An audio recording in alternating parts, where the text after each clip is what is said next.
Assalamualaikum warahmatullahi wabarakatuh. Perkenalkan, nama saya Hanifah Mediaha. Saya berasal dari kelas A2 dengan nomor WP 23 10 11 55 11 00 60. Di materi sekarang pertemuan 14 kita akan menjelaskan materi tentang pengawasan. Pengawasan atau controlling bisa disebut dengan suatu sistematik untuk menetapkan standar pelaksanaan dengan tujuan-tujuan perencanaan, merancang sistem informasi umpan balik, membandingkan kegiatan nyata dengan standar yang telah ditetapkan sebelumnya, menentukan dan mengukur penyimpangan-penyimpangan serta mengambil koreksi yang diperlukan untuk menjamin bahwa sumber daya perusahaan dipergunakan dengan efektif dan efisien dalam mencapai tujuan-tujuan perusahaan. Pengawasan itu sendiri adalah proses dalam menetapkan ukuran kinerja dan mengambil tindakan yang dapat mendukung atau mencapai hasil yang diharapkan sesuai dengan kinerja yang telah ditetapkan. Kita masuk ke tujuan pengawasan.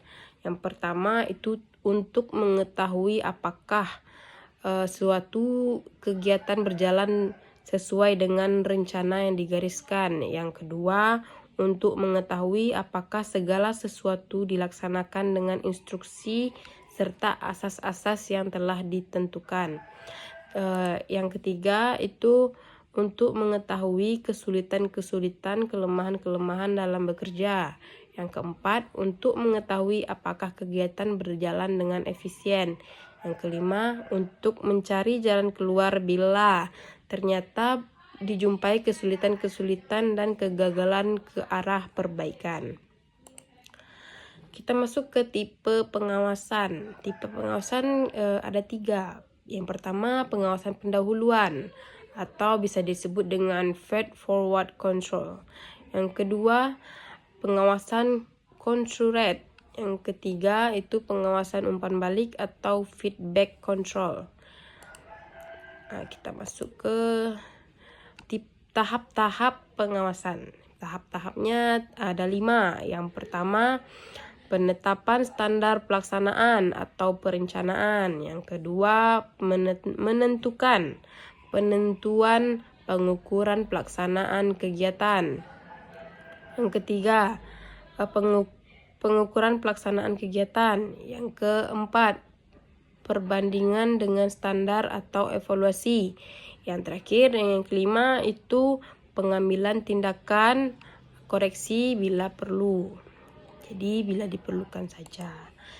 Yang terakhir kita masuk ke karakteristik pengawasan. Yaitu ada 10. Yang pertama itu akurat. Yang kedua tepat waktu. Yang ketiga objektif dan menyeluruh. Yang keempat terpusat pada titik-titik pengawasan strategik.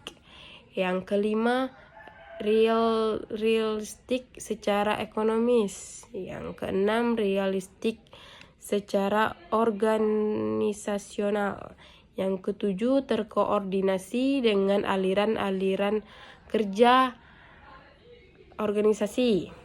Yang kedelapan itu fleksibel. Yang kesembilan bersifat sebagai petunjuk dan operasional.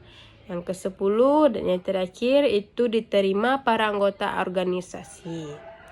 Nah, itu dia tadi materi kita tentang pengawasan di pertemuan 14. Saya Hanifah pamit undur diri. Sekian presentasi dari saya.